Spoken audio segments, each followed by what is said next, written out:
আমরা দিনই সকল জামাত রাষ্ট্র ব্যবস্থার প্রশ্নে, রাজনীতির প্রশ্নে যেন এক থাকি। আমাদের যতটুকু শক্তি আছে আমরা যখন একসাথে এদিকে ময়দানে বিনিয়োগ করব, তখন আমরা ইনশাআল্লাহ রাষ্ট্রের একটি অংশ হয়ে উঠতে পারব।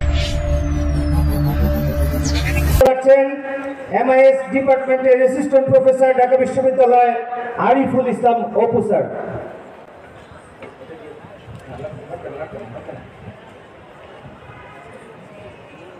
আসসালামু আলাইকুম ওয়া রাহমাতুল্লাহি ওয়া বারাকাতুহু।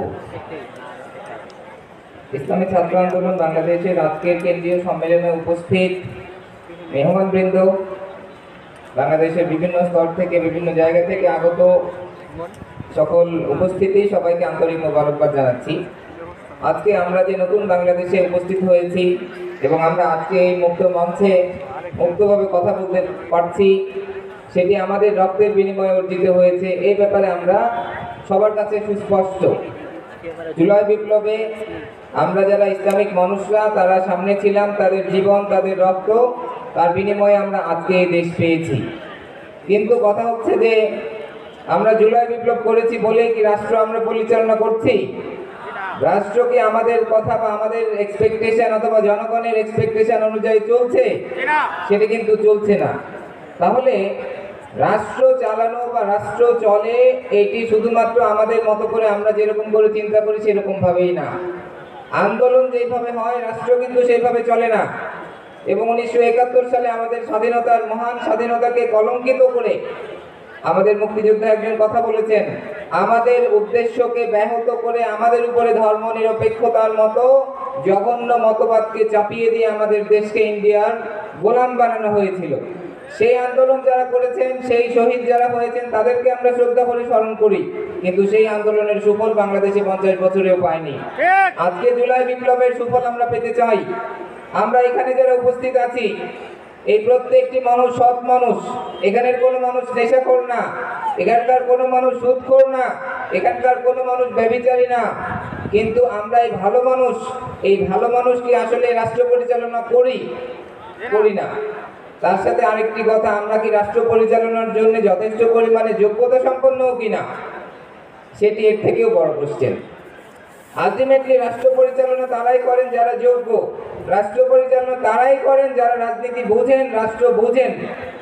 আমরা ইসলাম বুঝি, আমরা ভালো মানুষ, আমরা আমল আখলাক নিয়ে থাকি, কিন্তু রাষ্ট্র এইভাবে চলে না। রাষ্ট্র একটি রাজনৈতিক ব্যবস্থা, রাষ্ট্র পরিচালিত হয় রাজনৈতিক ব্যবস্থার মধ্য দিয়ে। সেই ক্ষেত্রে আপনি রাজনৈতিক ব্যবস্থাপনার মধ্যে কতটুকু শক্তি অর্জন করতে পারছেন, রাজনৈতিক ব্যবস্থাতে আপনার উপস্থিতি কতটুকু নিশ্চিত করতে পারছেন, এবং রাজনৈতিক ব্যবস্থাতে আপনার অধিকার আপনি কতটুকু আদায় করে নিতে পারছেন, সেইটার উপরে নির্ভর করে রাষ্ট্র ব্যবস্থা আপনার কথা কতটুকু শুনবে অথবা শুনবে না।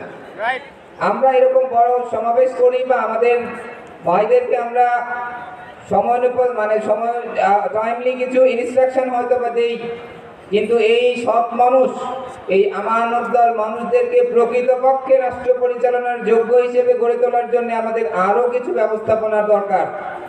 এই মানুষদেরকে রাষ্ট্র ব্যবস্থার উপরে ট্রেনিং করানো দরকার। এই প্রত্যেকটা মানুষকে সমাজ ব্যবস্থা, রাষ্ট্র ব্যবস্থা, রাজনৈতিক ব্যবস্থার মধ্যে অ্যাক্টিভেট করা দরকার। তাদেরকে রাষ্ট্র পরিচালনার কাজে দক্ষ হিসেবে গড়ে তোলা দরকার। আপনি যদি দক্ষ না হন, তাহলে একজন অসৎ মানুষ দক্ষ হলে তাকে দায়িত্বটা দিতে হয়। আপনি প্লেনের পাইলট একজন নামাজি তাহাজ্জুদ গুজার মানুষকে দিতে পারবেন না যদি তিনি পাইলট হিসেবে দক্ষ না হন।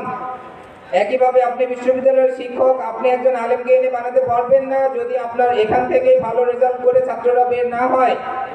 এই সমাজের সকল স্তরে ভালো মানুষদের উপস্থিতি নিশ্চিত করতে হলে এই সমাজ রাষ্ট্রের জন্য আমাদের গভীরভাবে পরিচালনা করা দরকার, গভীরভাবে পরিকল্পনা করা দরকার।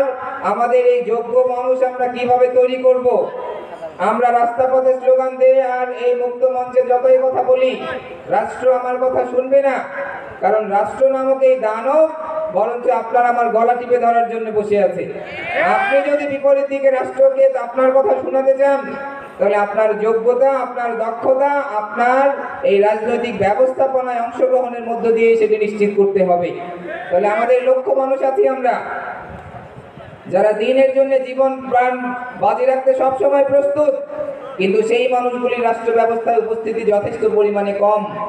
এই জায়গায় আরেকটি বিষয় না বললেই না, আমরা বিভিন্ন ইসলামিক দলমতের মানুষরা অনেক ব্যাপারে আমাদের মধ্যে মতপার্থক্য আছে, যেটি আমাদের রাষ্ট্র ব্যবস্থার অংশ হয়ে উঠতে আবার কখনো কখনো বাধা দেয়।